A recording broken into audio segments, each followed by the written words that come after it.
Turks and caicos, we'll win this fight once we unite. Hear a call when our leaders we will rise. For every day lost dream we'll stand and fight.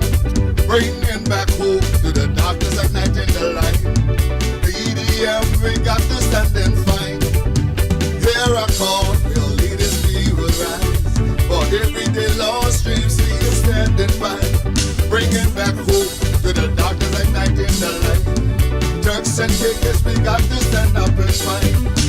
Hear a call, but our leader we will rise. For every day lost dream we'll stand and fight. Bringing back hope to the darkness at night in the light. Turks and caicos, we got to stand and fight. Hear a call, our leader will rise. For every day lost dream we'll stand and fight. Bringing back hope to the darkness at night in the light. Turks and caicos, we got to stand and fight. PDM, PDM, PDM, PDM.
Honorable Edwin Aswood.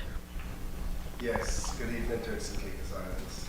It is with a heavy heart that I have to offer condolences on behalf of the People's Democratic Movement and certainly on behalf of my Aswood, Robinson, Taylor, and Seymour family on the untimely passing of Apostle Tobit.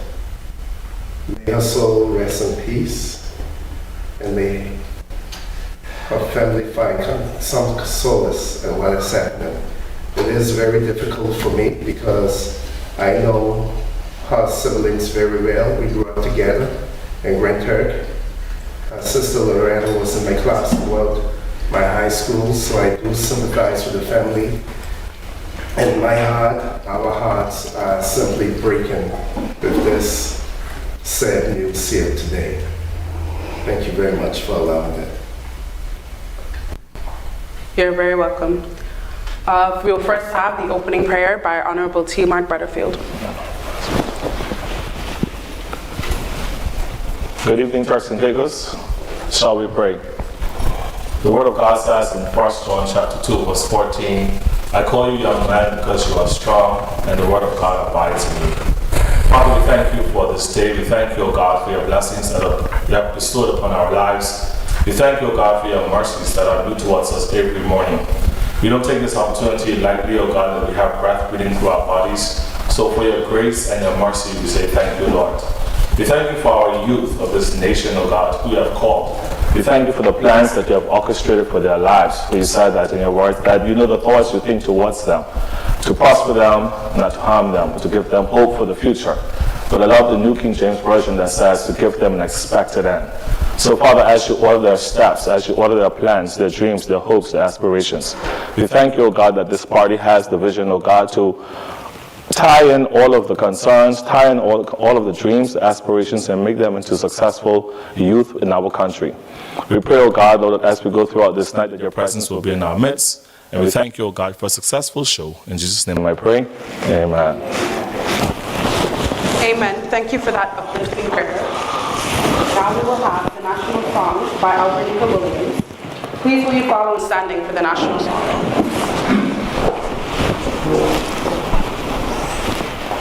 Good evening, Turks and Caicos. Oh, we salute this land of ours, our country we declare. This promised land with its beauties grand, though small it is our own. Turks and Caicos, our country firm and free.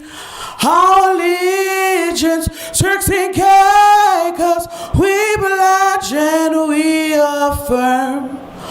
From the east, west, north, and south, our banks and oceans meet. Surrounding sands and hills of glee, our pristine beauty sees. Its people forged and blend with multiplicity of race and kind and creed and tongue, united by our goals. Turks and Caicos, our country firm and free. Our allegiance, Turks and Caicos, we pledge and we affirm.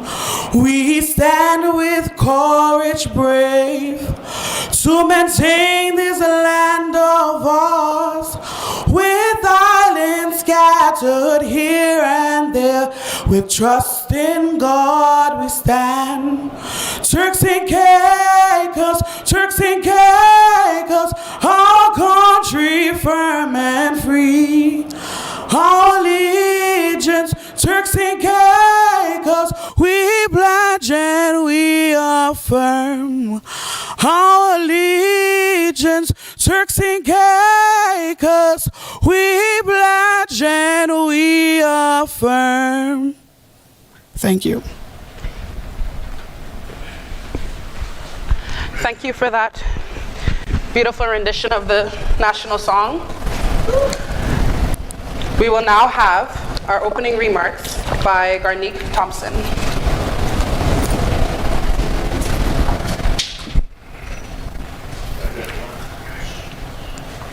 Youth of the Turks and Caicos Islands, members of the audience here at the PDM headquarters, and those listening via our social media channels, good evening.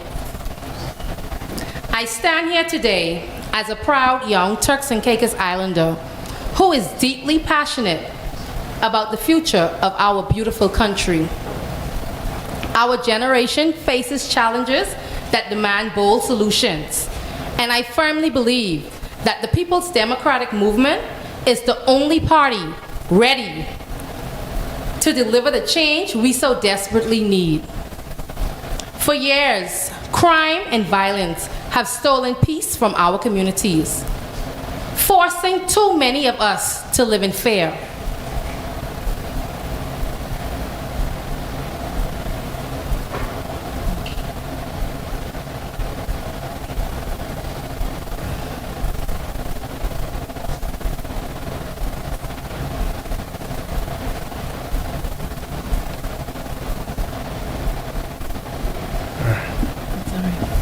The PNP government has failed to protect us.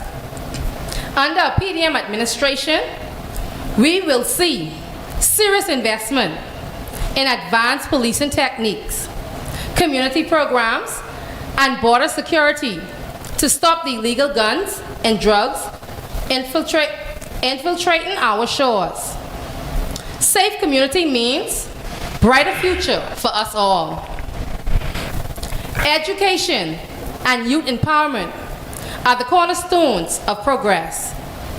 PDM's plan to reinform education will prepare us for a modern workforce with focus on STEM, vocational training, and entrepreneurship. As young people, we deserve opportunities to learn, grow, and thrive. And the PDM is committed to making that a reality. Quality health care is a right, not a privilege. The PDM will transform our healthcare system, ensuring access to quality care for all Turks and Caicos Islanders. No one should have to leave these islands for basic treatment overseas or suffer under the burden of unaffordable healthcare costs. Furthermore, the cost of living is crushing our dreams, forcing us to live from paycheck to paycheck, with little to no room for upward mobility. Under the PDM measures to reduce food prices, support local businesses, and stimulate economic growth will make life more affordable. For those of us striving to build a future, this is the hope we need. Affordable housing is another pillar of the PDM's vision. The PDM's three-phase housing policy ensures that young people have the opportunity to own homes and apartments and build stable lives right here. The PDM is saying it's time to invest in the people who call these islands home, not foreign interests. The PDM understands the power of technology and innovation. Their commitment to expanding IT infrastructure will open doors to remote work, tech entrepreneurship, and global opportunities. It's time we step boldly into the future. My friends, the PNP has neglected us for far too long. Last election, the PNP promised much and delivered nothing. But this election isn't just about their failures, it's about our future. The PDM offers real solutions, real opportunities, and real hope. On February 7th, I urge the youth of the Turks and Caicos Islands to vote for the PDM. Together, we can create a Turks and Caicos where every young person has the tools and support to succeed. The future is here. Vote for change on Election Day. Vote for the PDM. Thank you. Thank you for that empowering message, Ms. Thompson. Ladies and gentlemen, it is my honor to introduce this visionary leader, a leader who is committed to addressing the pressing issues facing our people, a leader who has stood in the gap to fight the good fight for the people of Grand Turk, South, Salt Key, and all of the Turks and Caicos Islanders. The gentleman who is not just the political leader of the People's Democratic Movement, but who will soon be the next premier of the Turks and Caicos Islands. Put your hands together for the Honorable Edwin Astwood.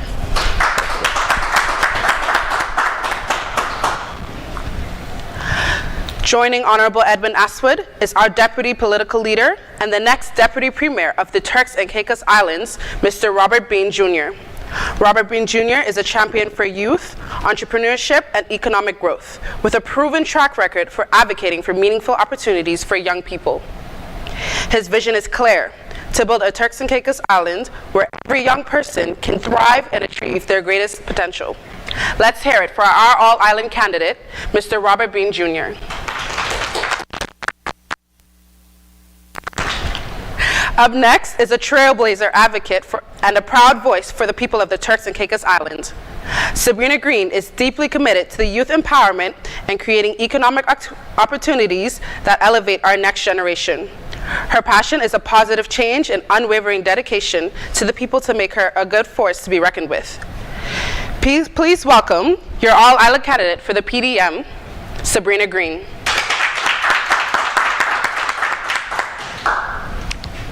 Next, We have a man who is firmly committed to rolling up his sleeves and working to address the many issues we face in these Turks and Caicos Islands. Honorable T. Mart Butterfield is a forward-thinking leader with a passion for youth development. Honorable Butterfield envisions a future where young Turks and Caicos Islanders have the tools, resources, and opportunities to live their best lives. Give it up for your all-island candidate for the PDM, Honorable T. Mart Butterfield. And last but not least, we're excited to introduce Keith Cox, better known as Coach Keith, a dedicated advocate for youth and sports development in the Turks and Caicos Islands. Keith Cox believes that investing in our youth and creating opportunities in sports are essential to youth empowerment and fostering community pride. People of the in Keith Cox, a representative who work in their best interest with passion for service above self. Please welcome Keith Cox.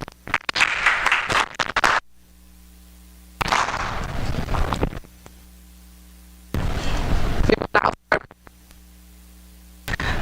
with me.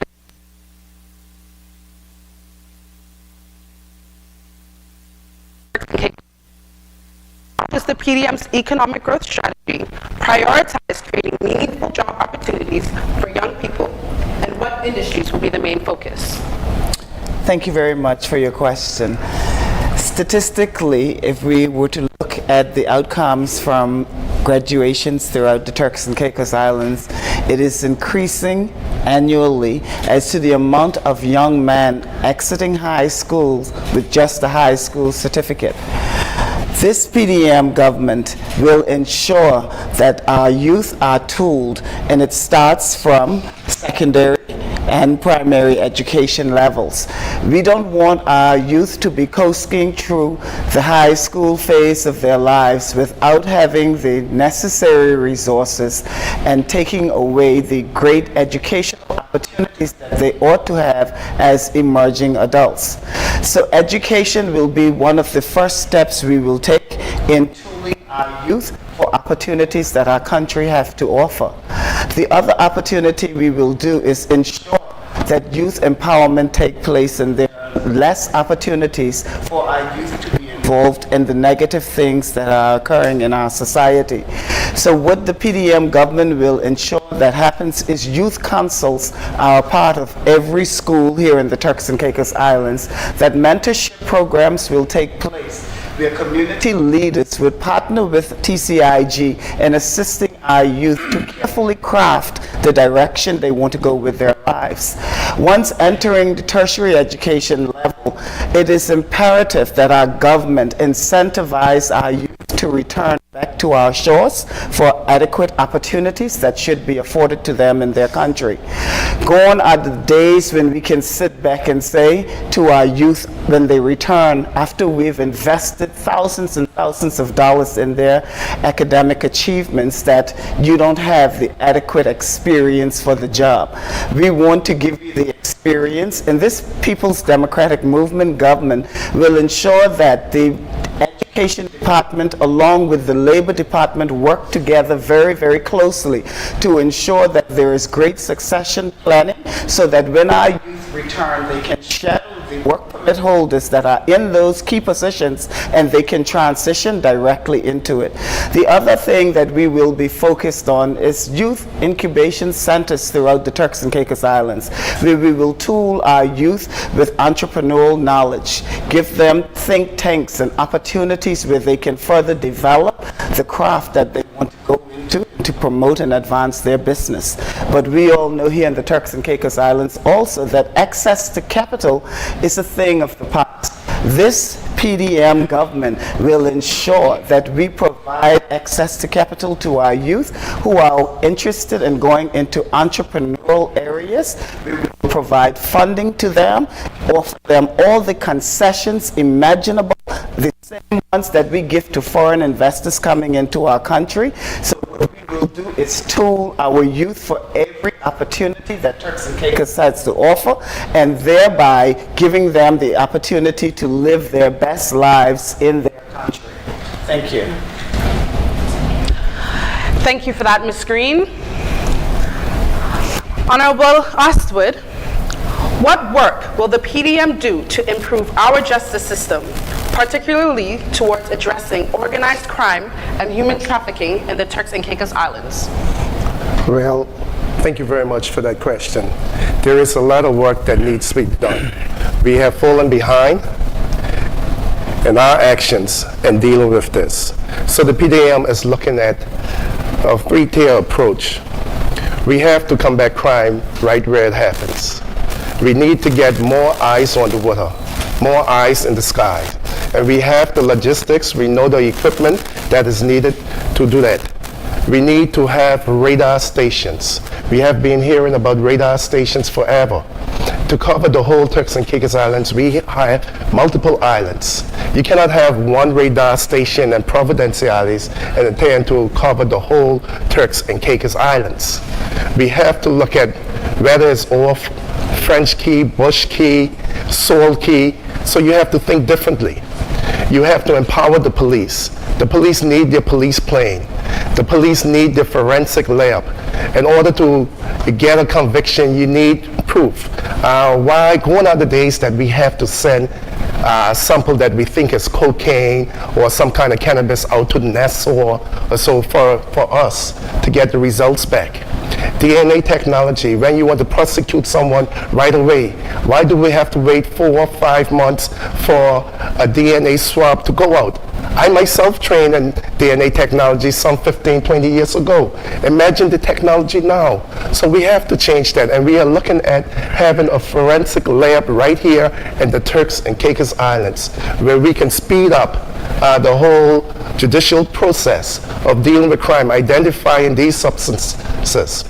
But also we have to look at preventive measures, preventing people, youth in particular, from getting into a life of crime. So you have to look at your grassroots program and diversion activities to divert them away from crime. And I'm happy that Coach Cox is here because him and I have worked on that before. And he is one of those advocates in diverting youth away from crime. And Coach, we thank you for the work that you have been doing throughout the years. Without you and persons like you, there will probably be much more youth going down that life of crime. So we thank you for your work. So we will work with those grassroots programs to make sure that our young people are steered away from crime. But we not only have to focus on the young man, we have to focus on the young ladies also, who may be enablers, and help to encourage them. Then we have to look at the parents. Parents, what are you doing with your young people? So it is a holistic point of view that we have. And we have those programs outlined in our manifesto that is going to be shared very shortly that we bring to the people. The manifesto is here on island. In fact, some are here in the headquarters. I shouldn't say that, Deputy, but some are here in the headquarters, which the Deputy have them under his protection. But you will see that outlined in our manifestos, step by step, the grassroots programs that we intend to put in place to divert persons from a life of crime. Okay, thank you for that, Honorable Astwood. Mr. Butterfield, the PDM promises to reform education to create more meaningful opportunities for the youth. Can you tell us what these reforms will look like and how they will benefit young people? Thank you for your question. The People's Democratic Movement is committed to transforming the education sector within the Turks and Caicos Islands. The question posed is how will that look, or what would it look like? For the People's Democratic Movement, it is imperative that we examine all curriculums within the Turks and Caicos Islands educational sector. We're talking about from early childhood straight to secondary and beyond. We want to ensure that our students are receiving the best modern education that they can with all the resources for them not only to learn but to thrive and be successful citizens of this country. We want to ensure that our students are tooled with the resources that will cause them to grow, straight down to financial literacy, ensuring that our curriculums are embedded with STEM, science, technology, engineering, and mathematics. We want to ensure that they are experiencing hands-on, they're getting the hands-on experience We want to ensure that our technical vocational institution is established here in the Turks and Caicos. The PDM will reopen the technical vocational school. You know, right now we have various institutions offering at the community college and also at the high school level. But we want to ensure that our systems make sense. We have the resources here. We have the technical expertise throughout the education sector. Myself, being an educator for over 14 years, I've seen, I've lived, I've heard, and I've seen where our students can thrive and even be better than what they are right now. It isn't that we should get rid of everything, but we need to realize that the world and the dynamics of the world is changing. And every day, new knowledge, new information is before us. And if we allow our students to be left behind, our country will be in trouble. So we want to provide them with all the resources that's necessary for them to grow and to thrive. We want to expand scholarships. We know the Turks and Caicos Islands Community College is offering various disciplines, but we don't want to limit our students. If it's not offered in Turks and Caicos, we want to provide an opportunity for our young people to receive that scholarship, that grant, so that they can move on and receive their certifications in whatever disciplines that they are pilots. We're not limiting anyone. If you have a dream, if you have an aspiration, we want you to apply, and I can guarantee you, under the People's Democratic Movement, especially if it's your passion and there's a need for this country, we will support your dream and your aspirations. Also, we want to empower our teachers. We want to empower the system whereby our teachers are happy, that they are enjoying teaching, to teach us to touch lives forever. We have to empower our teachers. They are the ones who impart knowledge into the future premiers, the doctors, all the leaders of this country have to go through the hands of a teacher. So we have to ensure that they have the resources and the training so that they can impart knowledge and new knowledge into the lives of our students. Every day, our children come to the school, they want to learn something new. They will see something on TV, they will see something on TikTok, or they will see something on Snapchat, whatever application they are on. And they want to transfer that information into something that is brilliant. They want to use their hands. They want to develop skills. They have the ability. We don't have to keep our students in this little box, but we want them to grow and we want them to thrive.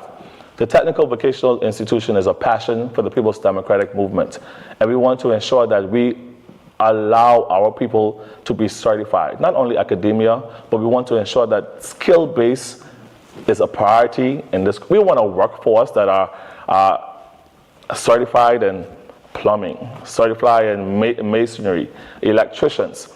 These are high demand areas right now, and these are opportunities for our young people to take up these jobs and make money. Money is out there to be made. And it's our opportunity, our job as leaders of the People's Democratic Movement to provide our young people with the opportunities so that they can be successful. Not only successful, but we want to ensure that they establish businesses, provide them with grants, provide them with not just $5,000. You know, our leader always say that can't do anything for you. But we want to ensure that we invest in our young people so they will have businesses that are lifelong, businesses that are established and growing every single day. We are believing in our youth. Education is the core. We want to ensure that our workforce is educated. We want to know that persons who are in the Turks and Caicos Islands that have a skill right now, a skill, probably you are the best contractor in the world. We want you to be able to pop up. In Jamaica, Hard Trust is an organization that offers on-spot training for skilled individuals in the workplace so they can pop up and be trained and certified.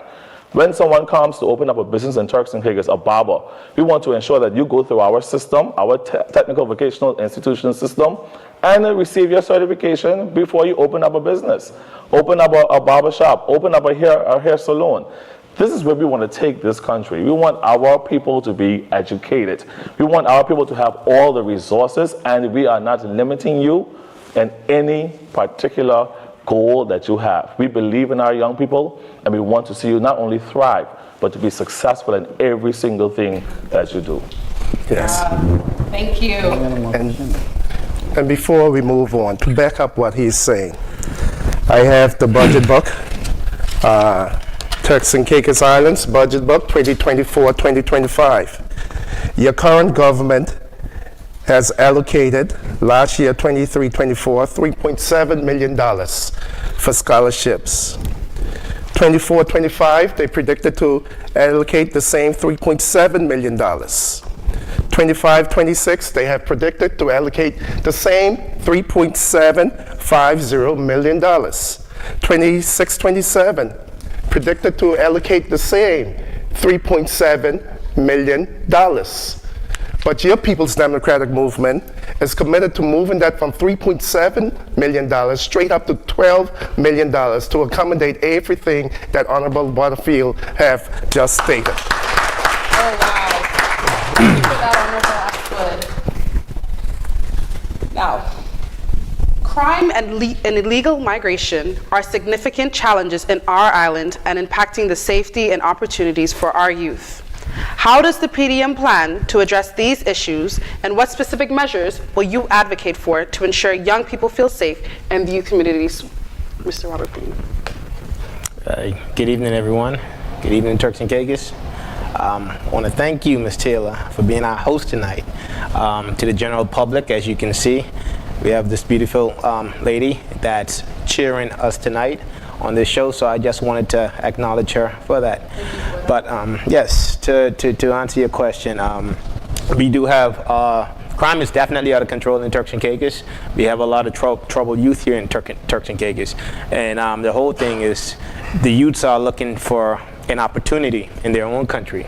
And I can say this to you, this PDM government will ensure that a number of measures are in place, starting with community policing, starting with substations throughout the constituencies in the Turks and Caicos. We want to put programs in place. I believe Ms. Green would have touched on that will assist in address troubled youth. When it comes to this crime situation in Turks and Caicos, after speaking to a number of young people, most young people feel as if they're not given a fair opportunity.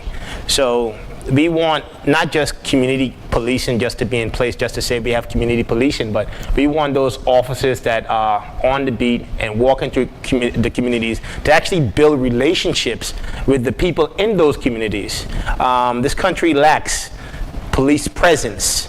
And one thing we want to do within our first year in office is to ensure that there's more visibility when it comes to patrol units and a proper response rate. But at the end of the day, the youth is the future of the Turks and Caicos, and this PDM government will do everything to protect the youth of Turks and Caicos. So crime is definitely, as I said, out of control in Turks and Caicos, and it's going to take a government, a caring government, to ensure that certain measures, certain policies are in place to protect the future of generations to come.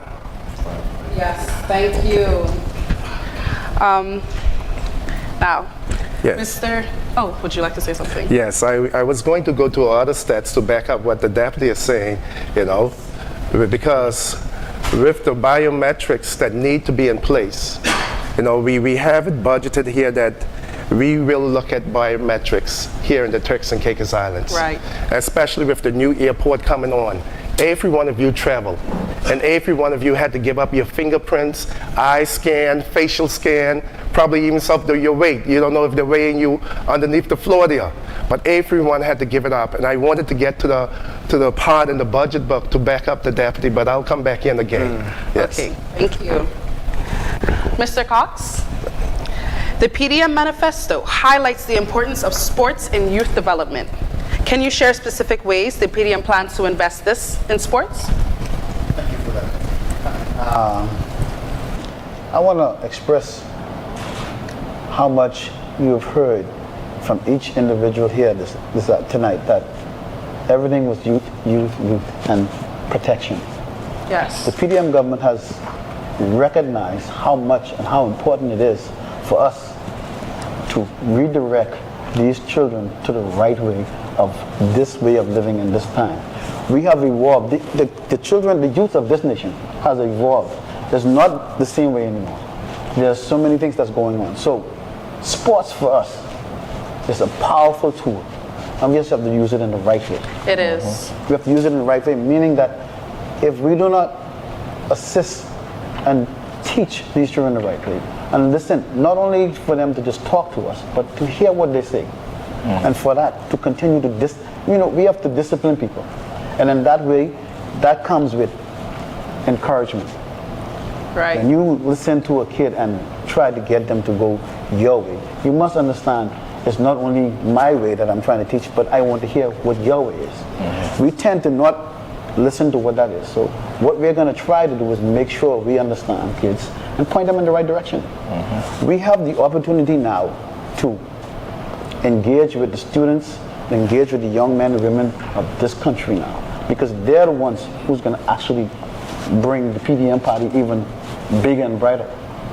So sports for us, the PDM party has known us for a strong party to actually engage with young people. For this time period here now that we are in, we're going to push them forward. We have to protect them. So sports is going to be one of the keys that we're going to use for that. And we know sports, anything with sports, education has to come along with it. We can't continue to think that we're going to continue to send kids off and they're not being, taught properly. Mr. Butterfield spoke clearly about the teachers who are gateways to our children. Because without them teaching them the right way, we will fall. We will fail them. So what we have to do with sports is to make sure that when we are out there teaching, give them the fundamentals, the foundation. In anything that we're doing, the foundation is the key. So the fundamentals of anything, any sports that we're using, they have to have that. Because without that, we're still lost. We can't continue to send kids away and then not train properly.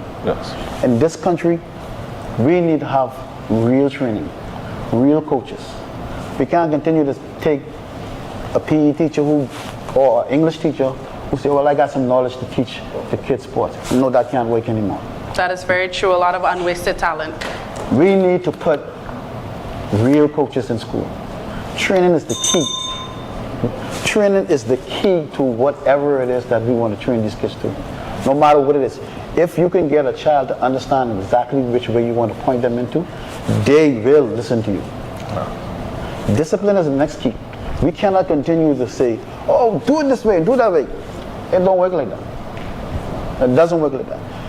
When I speak about training, we have so much to learn and so much to give to these kids, because we can't continue to go the old way. Oh, just go and play basketball. Oh, just go play softball.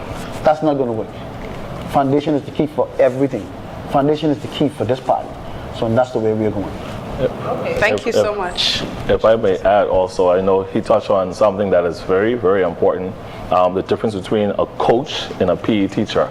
And we do need both in the education sector. That's correct. But also, the PDM is our mandate. You heard how passionately he spoke about sports a while ago and the fundamentals of sports, which is discipline and learning, being educated about the various disciplines or the various areas within sports. But we want to ensure that we have the facilities. What we find in Turks and Caicos right now, and Coach can back me up with that, you have North Caicos.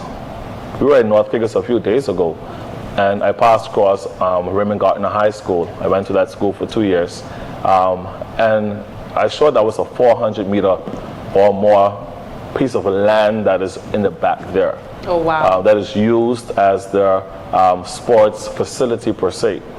We have to provide our schools and our students and our youth with every opportunity there is to be the best, not in this country, but not even the region, but in the world. So we need to invest in sporting facilities. Grand Turk, South Caicos, North Caicos, there must be sporting facilities that will enhance the development of our children, our youth within the sporting arena. So the PDM government is committed.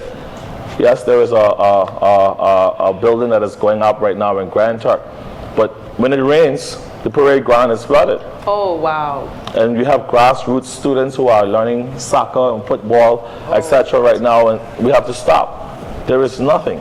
You understand? And if we are serious about the development of our youth within the sporting arena, we must put our money where our mouth is. Yes, and sir. This government is committed to ensuring that our youth has all the facilities that they need, not only to grow, but to thrive in 2025 and beyond. That is something to look forward to. And I have to add that he spoke about the building that is going up. But unfortunately for them, that is one of the buildings, my projects, that just was executed on the dam. Oh, and to touch on your point, North Caicos was the first 400-meter track in the Turks and Caicos Islands. That is the first 400-meter track that many of our young athletes like myself ever ran on. And only now Provo has a 400-meter track that is properly, that is proper, fit for purpose. Grand Tuck have a 300-meter track. South Caicos do not have any track and just a few lanes to run. So we have to do better, and definitely your People's Democratic Movement will address this right away. Thank you. And while you're still speaking, Yes. how does the PDM plan to reform the healthcare system to ensure better accessibility for persons in remote areas and better outcomes for young Turks and Caicos Islanders, particularly in areas such as mental health and preventative care? Yes, thank you very much. You asked me one of the easiest questions of the night for myself. Thank you very much for that. Healthcare is very high on the People's Democratic Movement agenda. We know without health, nothing else matters. First and foremost, in order to enjoy life, you need health. Before you get the money, before you get the house, before you get the car, before you get anything else, you need health. And we have three things that we're looking at. We're looking at taking health to the people. We have mobile clinics. We're going to use more mobile clinics to take health where our people are. You know, you're playing basketball, you'll see a mobile clinic pull up there. Guys, come check, get your sugar check, get your pressure check, make sure you're okay. Because we have had instances where a young man playing ball with us fell down on the court. Heart attacks. We have seen that. So we want to take where the young ladies are. The primary health care clinic, the mobile clinic will be going to you. We're going to use telemedicine, that wherever you are in the country, if you want to access the hospitals, you have a doctor that we can go there. You can go to the primary health care clinic. They can scan you there, and there's a doctor reading it right at the hospital and telling that nurse what to do. So we want to take health care to the people. But then we also look at accessibility, so that's accessibility, putting the clinics in all our constituencies. We want all our constituencies to have their clinics. Women health, young ladies health is very important. And we want young ladies to start getting those screenings and testing at a young age to prevent yourself from reaching to all these exotic cancers that we're hearing about. Prevention is better than cure. So we want to get our screening programs in the communities for our young men and young ladies at a very early age. Also, we're looking at mental health. We are big on mental health. Our mandate, our manifesto is big on mental health. We all think that mental health is only something for crazy people, but that is not so. Mental health is dealing with people with anxiety issues, persons with anger management. Maybe when I was young, I would have needed that when I had my, every time on the court, I'm fighting every afternoon. I needed anger management help. Thank goodness I outgrew that. But we have a lot of young people who have many issues, and they're not getting the help. They're not getting the help they need. So mental health is going to be big with us, and not just for the people outside of school or the adults. We're going to bring it in the high schools and in the primary schools. So when you see children behave in a certain way, you have that psychiatrist, that mental health professional that can go and talk to the child, that the child feel comfortable opening up and say, well, I had this issue with my family. Someone touched me the wrong way. Someone hit me the wrong way. So we need that inside the schools, the primary schools, secondary schools, and for those who have left school. We're going to be very big on mental health. And so also what we're going to be developing is healthy lifestyles. The PDM is going to be pushing healthy lifestyles very strongly. I myself have been pushing salt and sugar uptake. We're going to push that inside the school. So we have a strong and robust healthy lifestyles program. Too many of our people are dying from lifestyle disorders. Lifestyle disorders are the #1 killers in the Turks and Caicos Islands. You take all the road accidents, All the violent crimes, lifestyle disorders are the #1 killer in the Turks and Caicos Islands. And that is directly related to what we put in our body, and particularly salt and sugar. So we're going to be pushing healthy lifestyles from the cradle straight to the grave to make sure that our people are healthy, and we're going to prevent them from ever reaching that level where there's stage 4 cancer, chronic heart disease, diabetes, uncontrollable. So we want to focus on preventative care throughout the lives of our people. So our school nutrition program is going to be imperative to be instituted from a young age. We have a policy that was put in place when I was Minister of Health, but that haven't evolved anywhere. We have not seen that big turnaround in the school nutrition, and we will be putting that to get healthy lifestyles a thing here in the Turks and Caicos Islands. Yes, I agree. I've seen a lot of students eating unhealthy junk food and snacks. Cookies. The cookies and all the Rice Krispies and all of those things. Yes, you may. I'd just like to add to what the Honorable Astrid was mentioning about mental health. It is very, very critical that our government consider mental health as a serious, serious issue that we must address here in this country. One of the things that I think is very, very important is that we need to arm our educators, our coaches, on what the signs are, what they're supposed to be looking out for, key triggers, key characteristics of children and their behavioral patterns, and when some children become withdrawn. We have guidance counselors in our schools, but I also believe that teachers also need to be armed with the information necessary to be able to detect when a child is at risk or is in a crisis situation, and thereby finding them the resources they need immediately to deal with the situation at hand. So I support a government that prioritizes mental health here in the Turks and Caicos Islands, because believe it or not, many of us out here are struggling, stressed out and struggling, and needs to sit on a couch and just have a conversation with someone who's going to be willing to hear your concerns, but someone who is duty bound to keep that information solely between you and them. You know, gone are the days when people had role models they could run to, because our youth right now, they're not really trusting people with the information that's on their hearts and souls. That is very true. So it would be good if you can't find a church person, your guidance counselor, your teacher, or even parenting workshops, where we can also arm our parents and guardians at home on the things that we ought to be on the lookout for to protect our children, and to hear that my party is going to make this a priority for the youth of our country. It is even more great of a reason why I'm affiliated with such a group of people. Yeah. Oh, thank you for that. There are a lot of these issues going on Absolutely. by families and parents and teachers, and it's just not being solved. So while we're on you, Ms. Green, the PDM has outlined a bold vision for economic empowerment. Could you elaborate on how the PDM plans to create meaningful economic opportunities for youth, and how these initiatives will help them thrive in our local economy?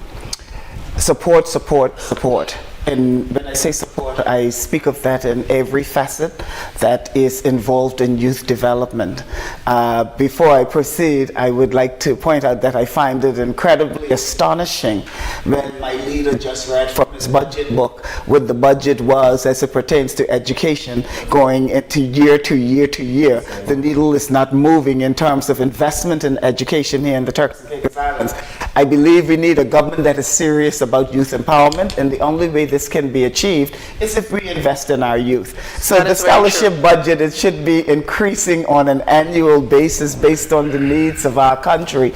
And I think Honorable Butterfield pointed out earlier that we want to support our youth in whatever their passions and desires are.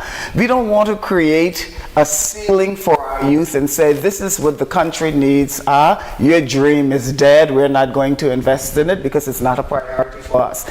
I believe if a child is performing, and this is where we put the scholar back into scholarship, if a child is performing at optimal levels for the career path in which they want to channel, the government has an obligation to support them in making that a reality. They do. And if it's whether they want to be an astronaut, this is what we channel this money in, because it could be the next global leader for finding some of the things that are going to be critical in bettering this world for all of us to live in. And it can start with a small Turks and Caicos individual who had a dream that a country saw in them and decided, I am going to support it.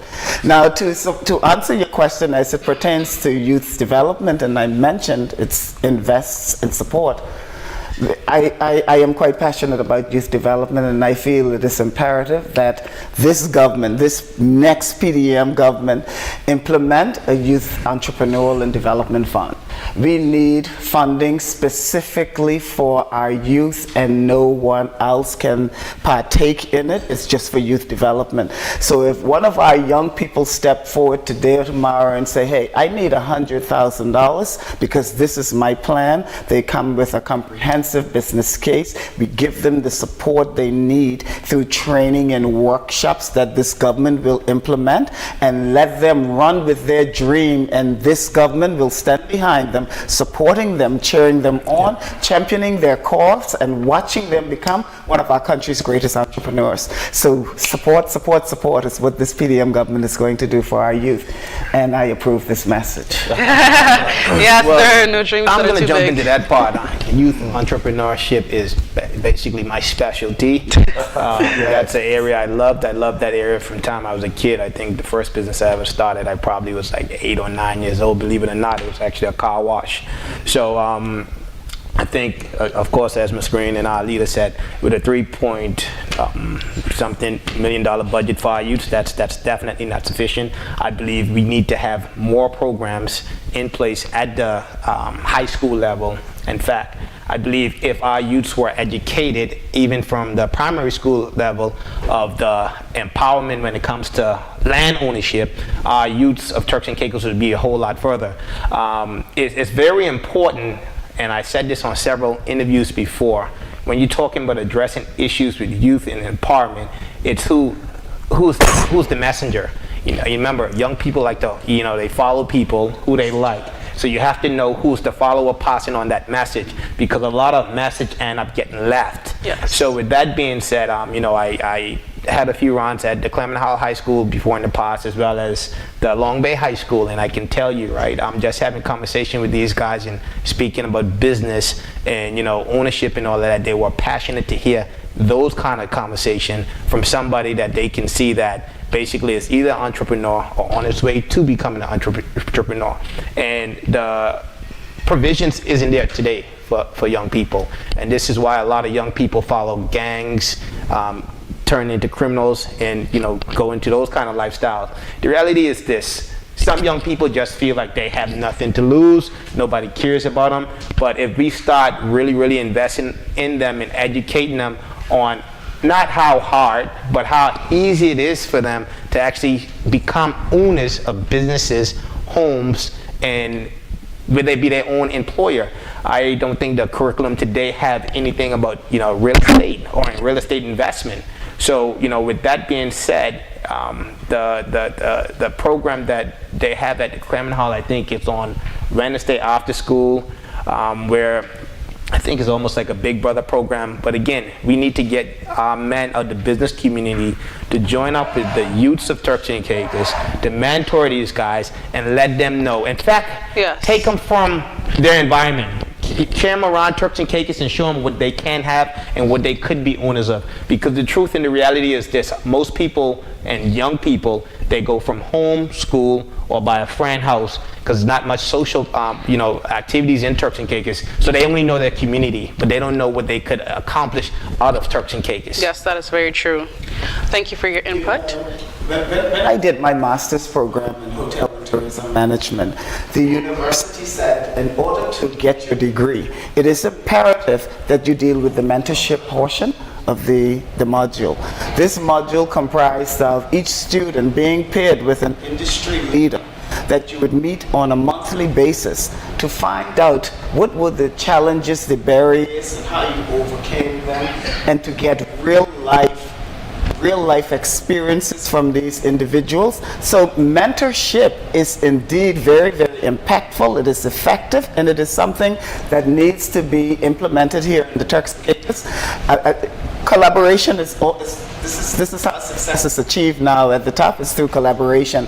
So there is absolutely nothing wrong with pairing one of your students with someone that is a trailblazer in that space at the time, and bring them together, get them certified as a mentee, and you create proper barriers for the mentor-mentee relationship, and give our youth the tools so we can work side by side with someone who has achieved this, and we too will be empowered and inspired to do the same. Yes, a lot of our young people need guidance in order to get to where they need to go. And Mr. Host, Ms. Host, before you go too far, and I just want to share something with the audience, right? Because as I said, this is my area that I'm passionate about, and like I said, to the youths inside here, the youths that are watching, and this is why it's important to actually be an inspiration to young people. Like this young man actually sent me a screenshot today of a property he's building, a villa. Oh, and wow. you see it right here. That is so lovely. he's like, hey, hi bro, how's she looking? And I said, I almost thought that was one of my properties. And I said, beautiful, boss move. His response was, LOL, thanks big bro. Bro, you inspired me a lot. That's why I did it. Yes. He said, when you called me to do the landscaping, that's when I realized if you could do it, I could do it. Yes, thank you for being an inspiration. And that was just about 2 hours before this show. Yes. So this is why I kept saying, this is why it's important to really mentor our young people, because a lot of young people don't know what they can accomplish or have. Yes. There were 3 main persons in my life that really truly inspired me. That was my father, someone that's 4 years, maybe 5, 6 years older than me, and a third person that when they made, and let's speak numbers, when I saw them made their first $1 million, I didn't hate on them to say, or jealousy, because for some reason, smaller communities, people don't like to see people do well. But what I wanted to know, and I asked him, how did you accomplish that? Because I want to know how I can be one of a millionaire of Turks and Caicos. Yes, yes. We have to work with our young people because we are losing this up-and-coming generation to a senseless life of crime and violence when we can step in and correct it. Absolutely. Yes, that is very true. Thank you for that. Honorable Aswood, the PDM manifesto highlights restorative justice programs aimed at reducing repeat offenders. Could you elaborate on how these initiatives will work in practice and what impact they are expected to have on the community safety? Yes, thank you very much. Thank you very much for that also. Restorative justice is very important, and preventing repeat offenders is very high for our community and certainly for the People's Democratic Movement. For far too long we have seen individuals go to jail, come out of jail, go back to jail, come out of jail, go back to jail, revolving door. 1 minute you see them leaving Grand Turk, going to Provo. Next minute you see them coming from Provo back to Grand Turk, leaving Grand Turk, going to South Caicos, coming back, and they're not coming back with bags, they're coming back in handcuffs. And that is something that I do not want to see happening going forward. For that going forward, we have to put those programs inside of the prison. That young man, when you are incarcerated, you're learning a trade. You're learning something, you're learning music, you're learning carpentry, you're learning something inside of prison that can earn you money when you come out. We want to put programs in the prison that teach you how to run your business, because there are some businesses that our young men are attracted to, like boat captain, jet ski operators, tour operators. Somehow a lot of our young men find that easy to do, find that easy to be charming with tourists and get them to want to go and enjoy some kind of trip. So these are the things, and a lot of our young men are into music also. So these are the things we're looking at going into the prison and putting these programs inside of the prison. But not just when you're in the prison. The government have to lead by example. When the young men come out of prison and they have a prison racket, they need to be able to take care of themselves and their children if they have any children. But what happens? They have a police racket and they cannot get a job. So it's double whammy. You send me out of prison, but what am I to do? No one will hire me. I don't have the resources to start my business. So what are you asking me to do? My children now, I'm out of prison, they want me to take care of them. My wife or girlfriend needs things, or my mom needs things. What are you asking me to do? And when the guy come across, well, hey, you can sell these couple of bags for me and I'll give you, 10% of everything you sell. So we are creating a system where there's a revolving door. But the People's Democratic Movement want to cut that, want to stop that. So we are looking, we had a program, Chance for Change, that hasn't gone any far. And we want to dust that off and bring that back with a new focus of ensuring that everyone who leaves prison who wants a job can get a job, a suitable job, or can get a contract. Because not everybody want to work with people. So those people who want a government contract will have government contracts earmarked for persons leaving our penal system.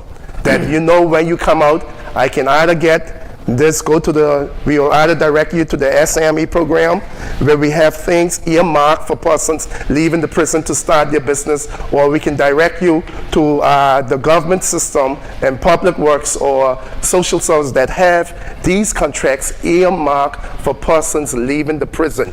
These are earmarks, funds set aside to give you the jobs that when you come out, you do not have to go to a life of crime. That these things, you can get a contract or you can get this money to start your business with guidance that you can start your life. Because yesterday, sitting down with the group of young men, Honorable Timad, right north of PC gas station, always congregate there. And they told me, say, Honorable, if any of us know that tomorrow or Friday we began on $2,000, $3,000, you think we're going to go out there, risk our life, rob somebody or hold up somebody? If we know tomorrow we can be on our job or in our business and make $300, $400, we ain't putting ourselves at risk. And so if the opportunities are there, we won't even think on those things. And I was happy when I heard that. And I say, so what do you need? Like Ms. Green said, opportunities. You need the opportunities. And you need the access to capital, the guidance, and you need access to those contracts, and we will do both. We will earmark the contracts for you to go. We'll earmark for the businesses for you to go once you leave the prison system. But also we'll have the programs in the prison teaching you how to run your business, teaching you a trade, and teaching you a skill. Thank you. There are too many young men in this country coming out of prison not knowing what to do with their lives and how to take care of their families, resulting in the same cycle. So thank you for that. Ms. Taylor, let me just add to what Honorable Astrid has just said. Prison should not only be seen as a place of punishment. Yes. And sometimes society view it only as punishment, but prison is also a place for rehabilitation. You want to get this individual better so they can assimilate back into society again. Because I always think of the fact that if you treat me like an animal in prison, how do you expect for me to be a decent human being when I come outside? So rehabilitation is very, very important, rehabilitation and education. But there is also an opportunity where we don't have to reinvent the wheel. If you look at the Norway model, in which their penal system was absolutely horrific in the 1990s, and they have went out and turned it around in such a beautiful way that Norway is now the model for penal systems in the world.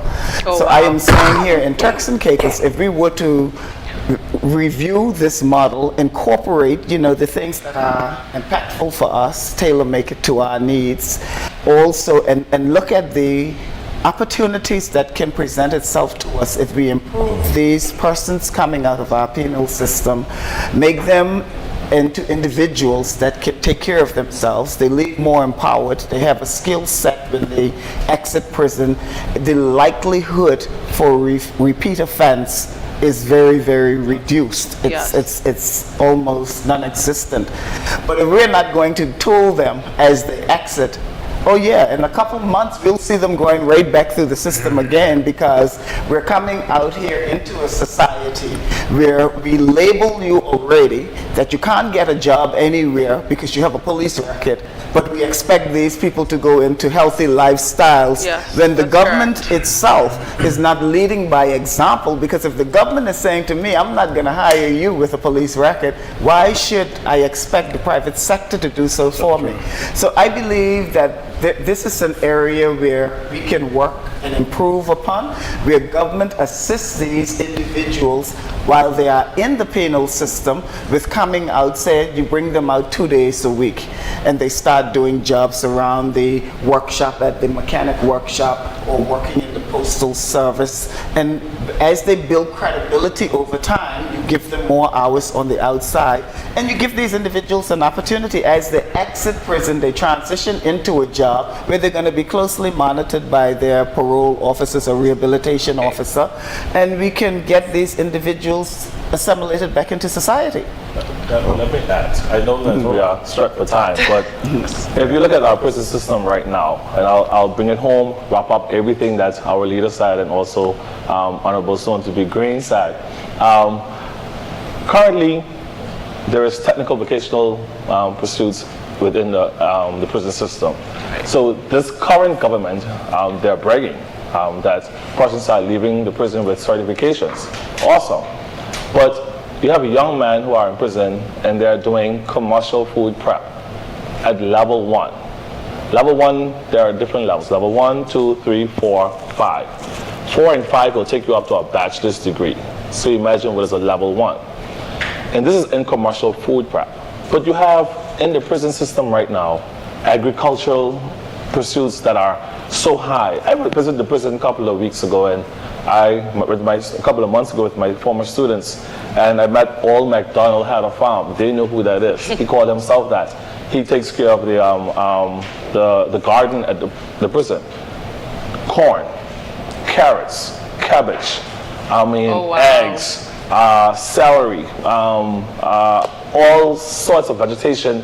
It was within the prison system. Why is it that we are not certifying our young men in agriculture? Why are we not certifying them in what you call it, construction or masonry? We have to put them, they want an opportunity. And when they come out of prison, we have to ensure that we align and direct them, as Ms. Green say, with the resources so that they can start their own businesses and thrive in this community. Life is not over.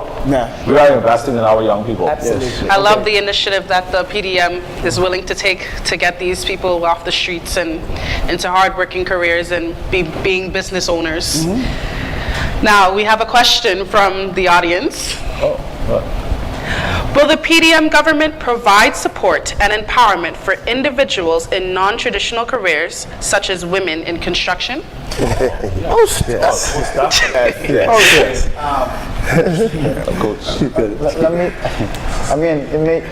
The thing about it is, we have to stop undervaluing our people. Yes. We have undervalued youths of this country for too long.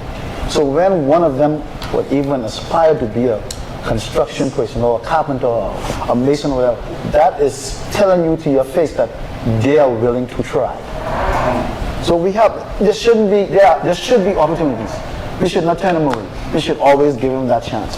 And opportunities, I must tell you guys, is the key to giving our youth today opportunities. If they're not getting the opportunities, we are failing them. Yes, bro. We are failing them. That is very true. That is very true. So to really get back on the young lady's question about construction, we support that more 110%. Why? Construction is one of the leading industries next to, of course, tourism and, of course, what the Treasury Department. But at the same time, what it's costing today and what electricals are making today, plumbers are making today, skilled workers are making today, I would encourage any young person today to pick up a trade. I mean, what you're gonna make probably for doing a job that takes you maybe 2 or 3 weeks to 30 days, you won't make that in a year. Depends on the type of work once you're in the construction industry. And this is why the trade school is so important. There's so much construction on this island that we don't have enough Turks Islanders who really can benefit. And at the same time, that's where it comes right back to also fair pay. That is because very true. Even our local contractors aren't making the real money that they should make who are on these jobs. So that's why when you started construction, Coach Keith jumped on it because he's a contractor myself. Yes. And I've been in construction for a while now myself. So we know the type of money that's in that industry. And like I said, one contract could actually put you to a good start to be a successful entrepreneur. Yes. And Let me just add one. I'm actually working along with a project manager who is a woman. And that should tell you that there's no limit. If a man can do it, a woman should be able to do it. If we can do it better. of course, you can do it better. You can do it better. We're going to do it better. You see that's the problem, right? We empowering everyone. And empowering Exactly. women. Yes, I've I worked agree. 15 years in construction. Oh, wow. And let's not get it twisted. When we think of construction, I know automatically people think, okay, hard hat, carpenter, mason. No, you can still have your sexy job title working in construction, being the owner of the business, being the accountant there, the quantity surveyor, you can be the architect. Of course, lady You can boss. do all these things in construction. But in Turks and Caicos, we have seen Yes. youth who are women, young ladies, are taking up non-traditional jobs That's in right. engineering, in Fortis, Absolutely. and water companies. So cheers to them, and we want more of our young women to, don't limit yourself to the secretarial duties, and of course, we're talking about young women and women, but we want to empower our men too. Absolutely. To take up various roles. We have seen governors and deputy governors and attorney generals all being, I have no problem with that, but we want to ensure that no one is limited in whatever role you want to take up and where you want to be. As I said before, we have them right now. You go into Fortis, you see top engineers. You go into Provo Water Company, you see, I saw a picture recently with 5 ladies working for Provo Water Company. And I was like, okay, cool, that's good. You have even in the sporting industry. It's great. Leading individuals in Turks and Caicos who are females. Yes, Who are pushing trailblazers. and trailblazers within their discipline. So this PDM government supports it all. And Yes. just to And I love encourage that. all the young people, one of our young Democrats, Ms. Cheyenne Oswald, she's training to build bridges and roads. Absolutely. Oh, And wow. she's almost just about finished. Yeah. Yes. We need a Okay. Mr. Bean, Yes. the PDM's affordable housing and accommodation policy outlines ambitious goals such as building 150 housing units, including apartments in the first term. Can you tell us more about this 3-phase approach to making affordable housing a reality? Great question. From the day we revealed that policy, I've been getting questions on that just about every day. Every day. In fact, when the current government, soon to be opposition, doubted it, they came out and copied our policy like 2-3 days with the copy and paste feature. All it says is it's a realistic approach, it's achievable. But before going too far, I want to ask the young folks that's in the room, this is a youth forum, who owns a home in here? You can show hands. All right, that's not even a fair one.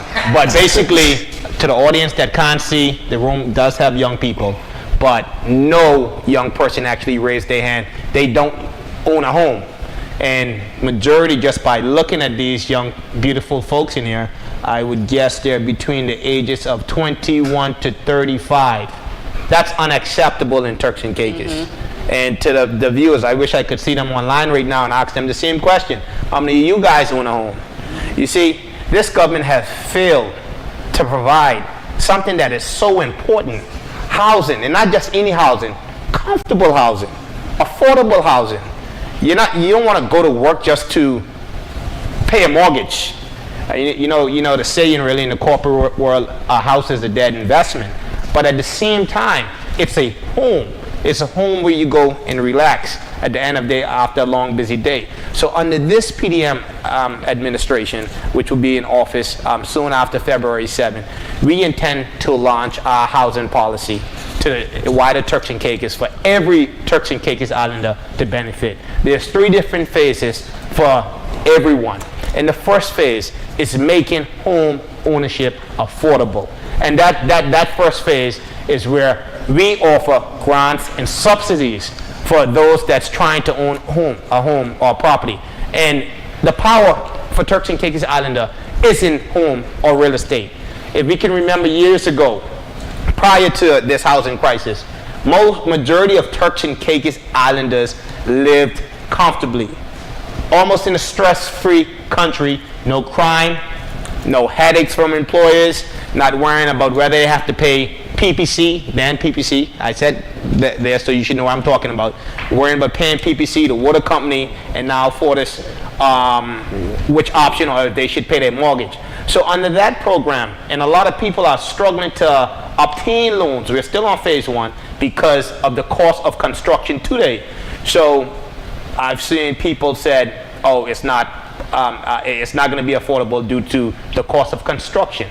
Where we are today, you're going to need a caring government who's going to step up and fill that gap for you. Yes. So if the home cost is about $400,000 to $500,000, in fact, if you want me to put another number on it to the current government who's about to be opposition, if it's going to cost $600,000, we will ensure that the home is affordable to the people.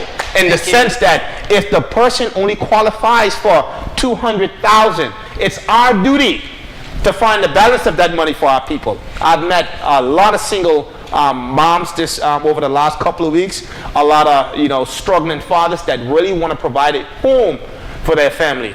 And the issue is the cost of construction, the cost of property. It just can't happen. And the longer we delay, what happens? The cost of homes go up, the cost of land go up. Do you see what people are paying for apartment accommodation just to have a roof over their head to maintain a life of 3 or 4 kids with their wives or husbands? So under phase one, don't worry about the cost of the home. What we want our people to focus on is that, listen, if you want a home and you're working and capable, we, the next government of Turks and Caicos, we will ensure that you get your grants and you get your subsidies for your properties. Secondly, this would be a led government approach and to local developers. So if you want to build several affordable homes, this is also where we afford concessions to these developers. This is where the government is not even going to wait on anybody to start developing these homes. We will go out and start developing these homes ourselves for our people so we can put them in homes soon as possible. Now, when we said we're going to deliver 150 homes in our first term, we know it's a demand for way more than 150 homes. That's a minimum number that we started off with. We know the housing crisis is in the thousands. We know that. So we're going to try our best to spread these homes across the Turks and Caicos Islands. I saw comments on social media, and I saw had other comments from the press about with the situation about government not having access to enough Crown land. And this is where our leader said it on one of our press conference. This is where we would end up purchasing land back. So to clarify, and I always have to clarify, we're not going to take nobody's land. If we find acres of land that's on the market, most especially those generational lots, wherever they may be, we will purchase those land, subdivide them into good-sized lots, and put those homes there for our people. We don't want to limit you to one side of the country, what this current government is trying to do. You already see we have the traffic congestion coming out of Blue Hills. And that's another thing we're going to fix. We're going to address this traffic problem in Turks and Caicos. I can't see for the world why you have to take 45 minutes to 2 hours just to get out of Wheeling, or an hour or 2 just to get from IGA off Leeward Highway just to get downtown and back into another traffic going into Blue Hills. So this PDM government will address it. So go back to our affordable housing policy. And when you speak of phase 3, this is where we clean up our communities, beautify our communities, reestablish them to where they are supposed to be.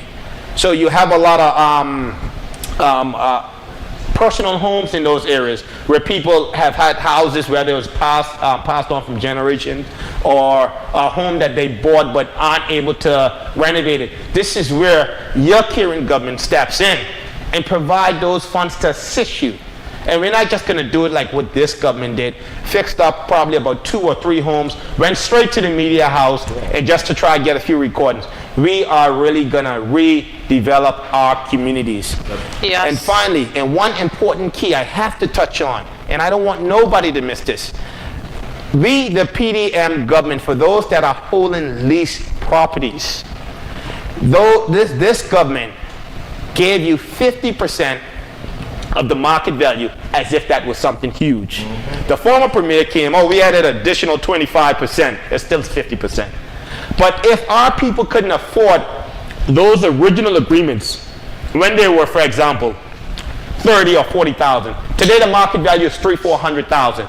That's about 150 or 200,000. If they didn't have the 30,000 then, in this economy today, that the local economy is not booming, where are they going to find that kind of money? Correct. We have no choice but to give you those titles, those freehold titles, at the original agreement. Yes. And that's in our manifesto. So to those leasehold persons, and I spoke to a few,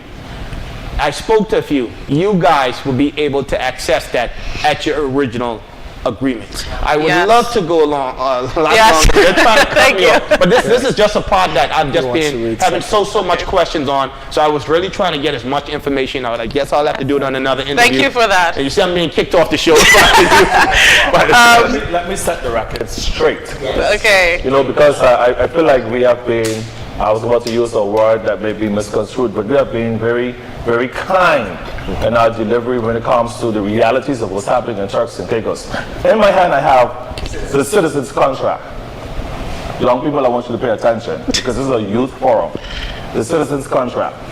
And it's a contract between PNP and the people of the Turks and Caicos Islands. Signed contract. Signed contract, 14-1. And on page 18, and I can say 14-1 because I was a part of that, experience. However, on page 18 it says, housing. This is the contract between the PNP government and the people of the Turks and Caicos Islands. And I want you to be the judge. Young people, educated young people, young professionals, I want you to be the judge of this information I'm going to read this evening. And it says, housing is a fundamental human need. Decent, affordable housing should be a basic right for everyone in this country. Without stable shelter, everything else falls apart. A new PNP administration will, one, and I'm going to read 2, it's about 13 here, work with all stakeholders to develop sustainable communities in which decent housing is available to all through home ownership. Failed. Number 2, I forgot, you're supposed to answer that question. Establish the TCI Housing Authority to marshal and manage funding from public and private sources and collaborate with developers, contractors, and provide subsidies to increase the stock of adequate and affordable housing. If you can answer tonight that we have seen this contract, we have seen it a little while ago, we have seen the benefits and the results of this contract between the PNP government and yourself as a young professional, as a young single mother, as a Karen, as a father who's looking for a home to put a shelter to put his child under. I want you to tell me tonight, whether or not you should elect a PNP government again for 5 years to develop or to give you a contract again that they will fail on. This PDM government, we came with a plan. Yes. We have heard your concerns. We have seen the pains. We have felt it with you. Every day since we have announced our housing policy, we have heard the inquiries. And everyone wants to know how and if I will be able to be a home owner, own a home in my own country. And under this PDM government, we're not playing around this time. Your future is our priority. Yes. I would like to be a homeowner as well, I might just add. I don't want to stay in my father's house forever. Honorable Butterfield, can you guys get rid of that contract because they're actually in breach of that? That contract should actually be ripped up. They're in breach of that contract. It's going to get terminated on February 7th. Okay. People will terminate that contract. We now have another question from our audience. How would PDM balance economic growth with environmental protection and preserve our island beauty? Thank you very much. We have constantly said that we have to balance that. It is important that we balance economic growth and the beauty of our Turks and Caicos Islands. We have stated that we do not want to saturate our islands with high rises that nobody can see the ocean, nobody can see the beaches, and everything comes to mass tourism, which decrease our value and our market position. Because one of the things that the Turks and Caicos Islands have over many of our competitors, we are still viewed as a high-end destination. And we want to maintain that for especially here in Providenciales. We know we have the cruise ships in Grand Turk, but Providenciales and the rest of our islands must maintain that high-end destination, that high-end value, that high-end label.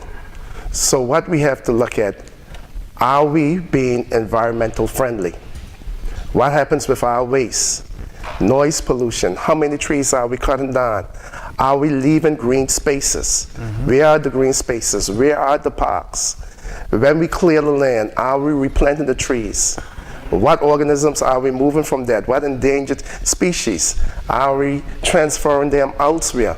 You see, the People's Democratic Movement is cognizant of all these concerns, and we will make sure that we balance development with environmental protection. But environmental protection doesn't just stop on land. We have to look at in the sea.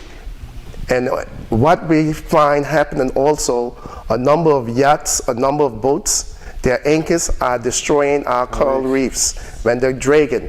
So we have to not only look on land, we are also looking at what is happening under the water, what reefs are being destroyed, especially if we want to maintain being known as a dive destination.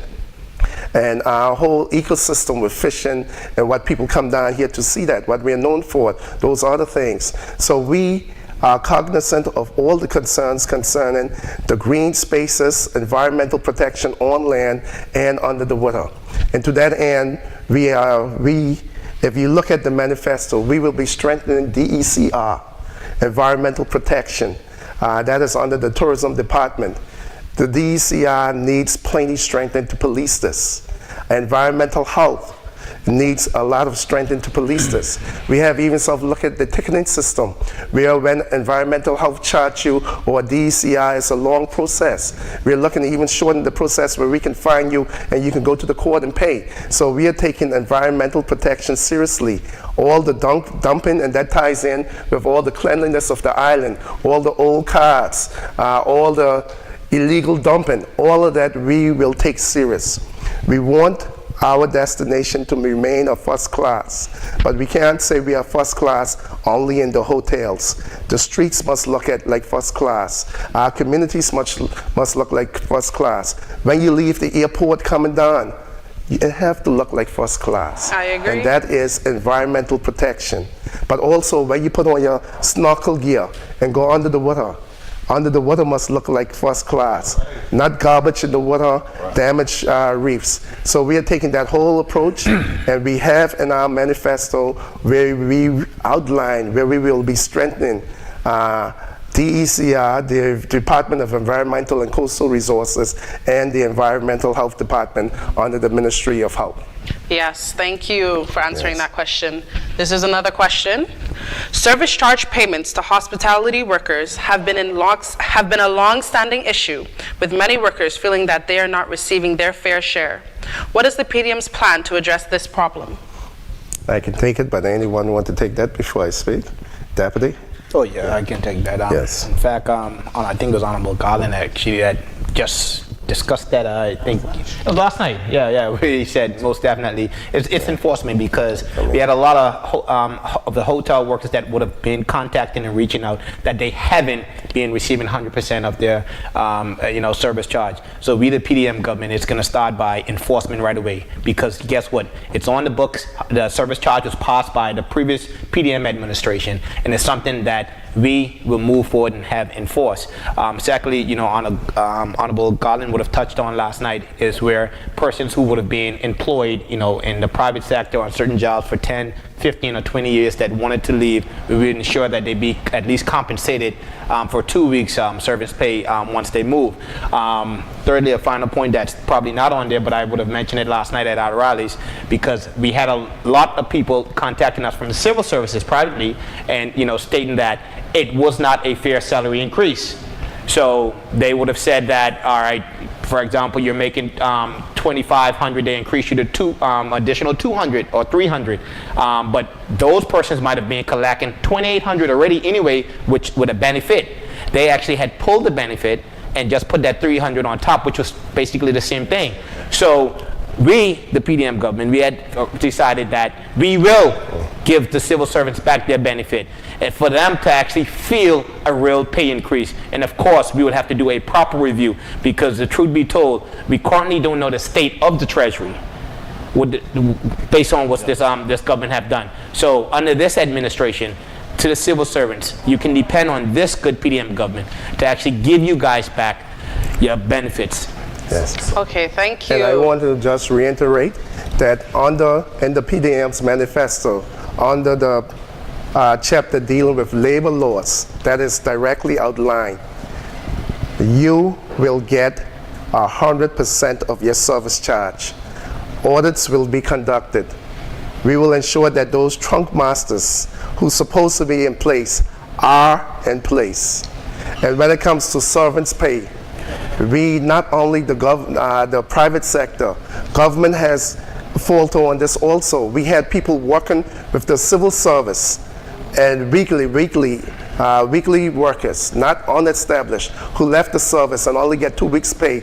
So we have to sweep around our own front doors. So we will ensure that persons working in the private sector, once you work more than 5, 10 years, you have to leave with something. You will not be leaving empty-handed. Yes. We will ensure that happens. That is very much something to look forward to. Yes. While you're speaking, Honorable Astwood, what would you say to young persons who are disinterested and turned off by politics? What would you say to convince them to turn out and vote for PDM? Thank you very much. Let me just start in saying I have 2 daughters. One is 22 and one is 16. And both of them are 2 very bossy young ladies. And they like to debate. So of course I have these debates even in my home with young people who feels disenfranchised by the whole political system. One now lives in the UK, and you see what is happening out there with the Labour and the Conservatives and the opinion that they have with politics. And one lives in the US, and you see what is with Donald Trump and Kamala Harris and what is going on there. But I want young people to know that someone will be elected. So you have 2 choices. Either you can be a part of helping this person that you think is best to lead the country and lead your issues, be elected, or you can allow somebody else to be elected. But make no mistake, someone will be in the House of Assembly passing laws that you have to live by. And if you do not elect persons who you think are suitable to make laws that you have to live by, then it will be on you when things come back to bite you.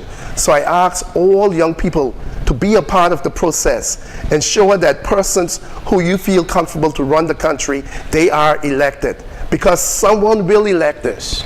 If only 4 people show up to vote, whoever get more than half of the vote, 2 or whoever get 3 will run the country. So if nobody else out of the 9,000 people are on the elected list, let's say for instance only the people in Seoul come out to vote, they will choose who makes the laws in the country.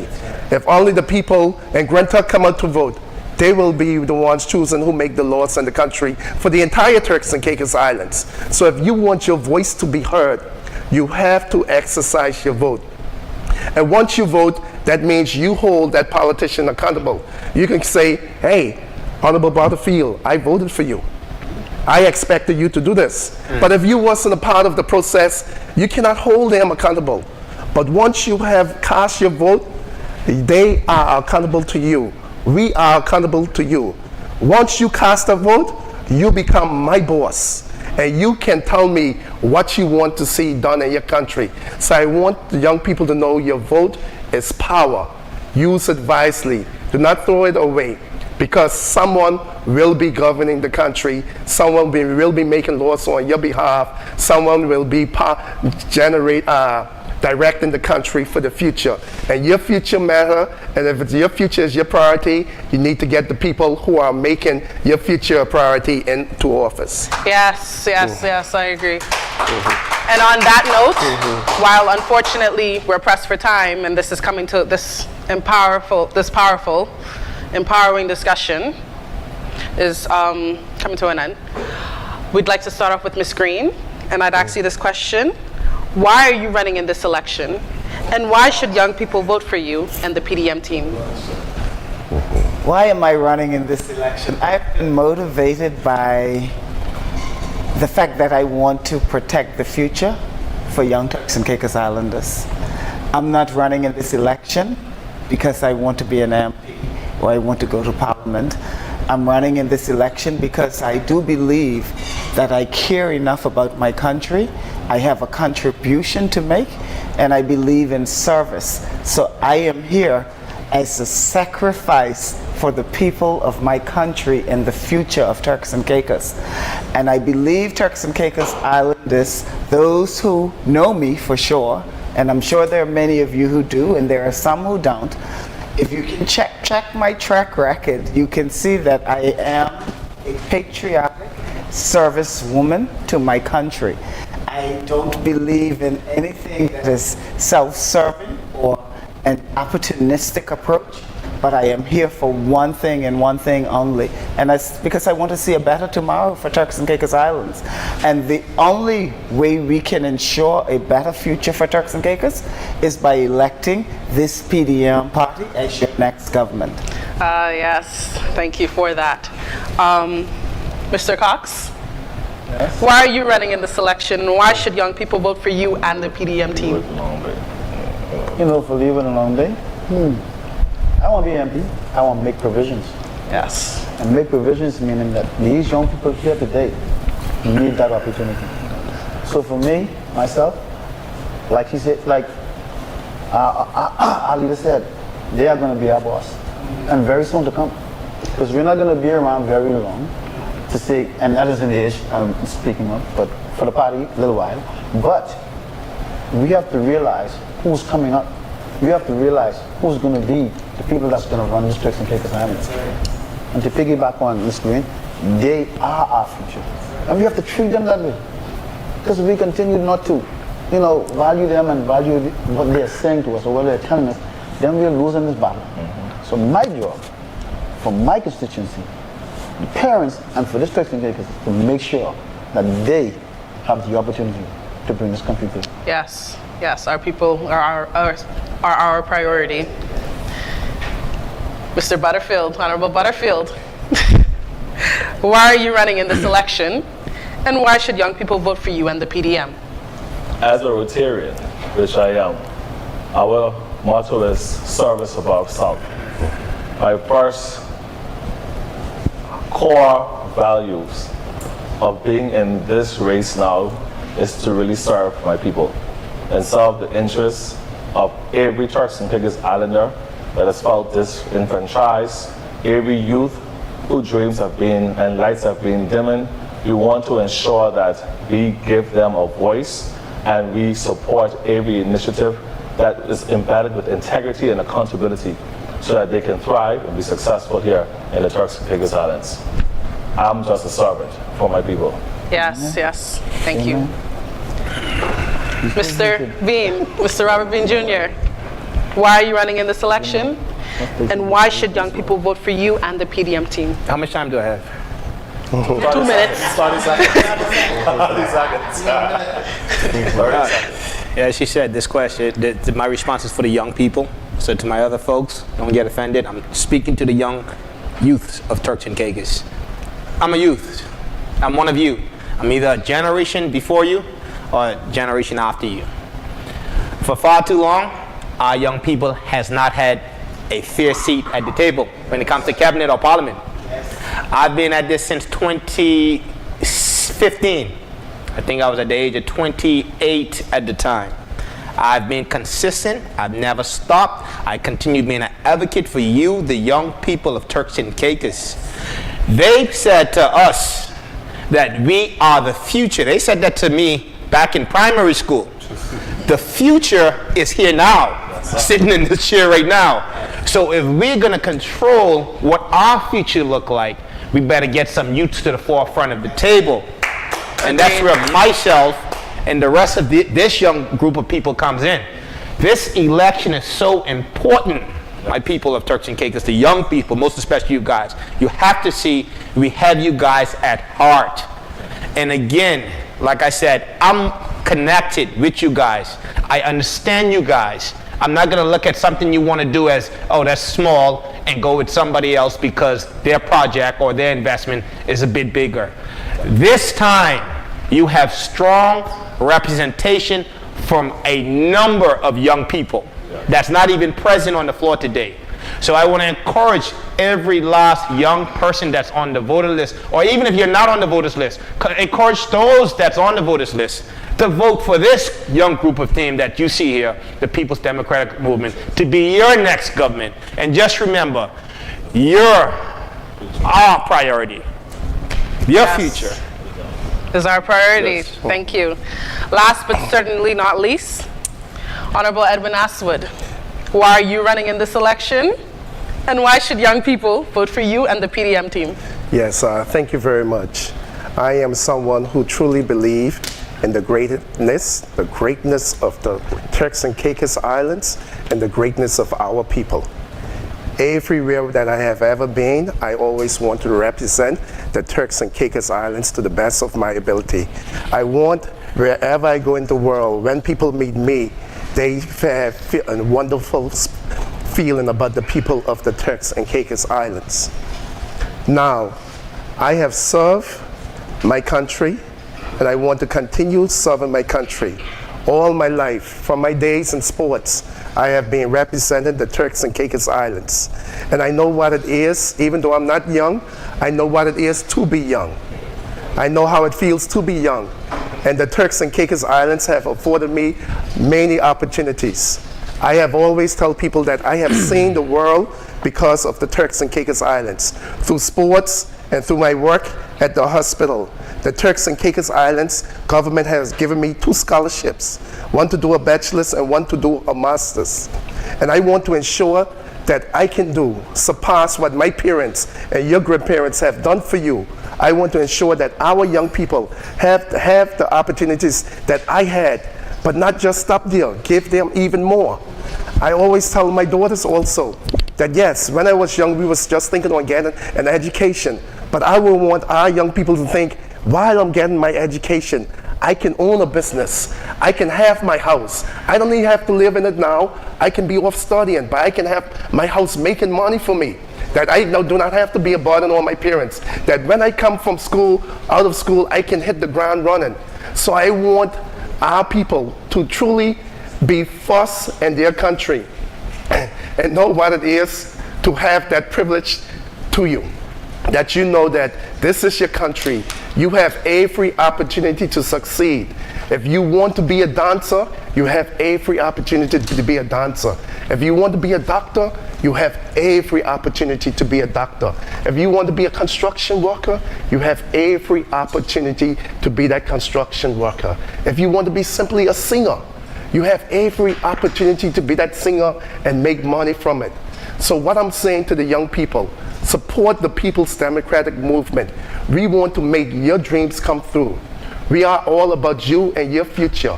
We want to hand the Turks and Caicos Islands to you at a better place than what we have inherited.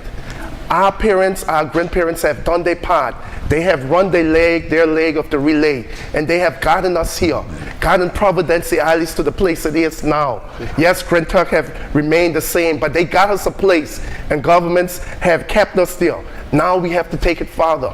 Salt Cay had gotten to a place and now have regressed. South Caicos had gotten to a place, regress. North and Middle Caicos have stopped moving.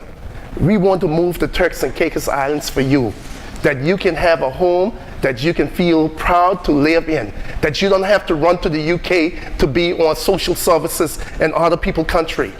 Why should our young people have to run to the UK to be on social services? Why should our young people have to say that they're not coming back to paradise? Many people are coming paying hundreds of thousands of dollars to come here, and our people are paying thousands of dollars to catch a plane ticket to go away from here. That shouldn't be so. So we want to turn things around. Your PDM government will turn things around. We will make your future a priority. We will make your education a priority. We will make your home ownership a priority. We will make your businesses a priority. Please support the PDM and support all our team, and we will make your future a priority. Thank you. Yes, thank you. As we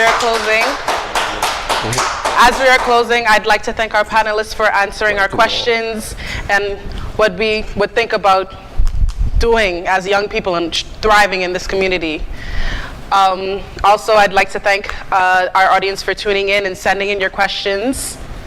And on that note, good night. Vote for your team. This is your team that you're looking at. This is your government that you want in this upcoming election. Vote PDM. Vote PDM, straight down the line. Your future is Your future is our priority. Thank you and good night.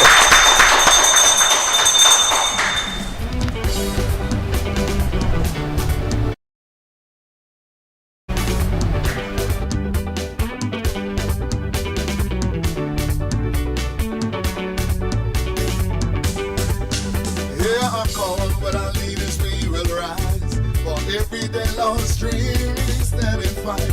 Bring hope to the darkness, igniting the light. PDMs, you know we got to fight. Locals are struggling, left out in the cold. While they line their pockets, our stories go untold. We're tired of waiting for a change that will come. But when Eddie hear our voices will hum. Hear our call, but our leaders will rise. For every day lost dream, he'll stand and fight. Bringing hope to the darkness, igniting the light. PDM, we got to stand and fight.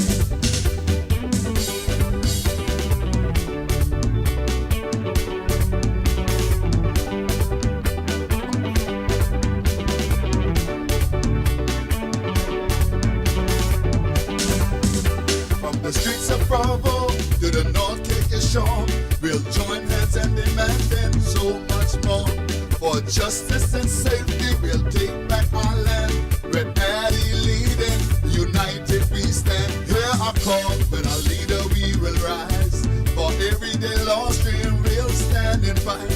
Bringing back hope to the darkness, igniting the light. Turks and Caicos, we got to stand up and fight.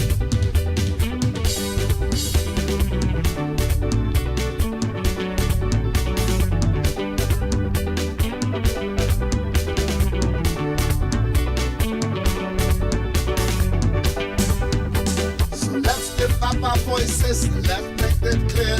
With Addy's vision, we got nothing to fear. Together we'll build a future so bright for Turks and Caicos. We'll win this fight once we unite. Hear our call, but our leaders we will rise. For every day lost dream, we'll stand and fight. Bringing back hope to the darkness, igniting the light. PDM, we got to stand and fight. Hear our call, we'll for every day lost dreams, we'll stand and fight. Bringing back hope to the darkness, igniting the light. Turks and Caicos, we got to stand up and fight. Hear a call, but our leader we will rise. For every day lost dream, we'll stand and fight. Bringing back hope to the darkness, igniting the light. Turks and Caicos, we got to stand and fight. Hear a call, but our leader we will rise. For every day lost dream, we'll stand and fight. Bringing back hope to the darkness, igniting the light. Turks and Caicos, we got to stand and fight.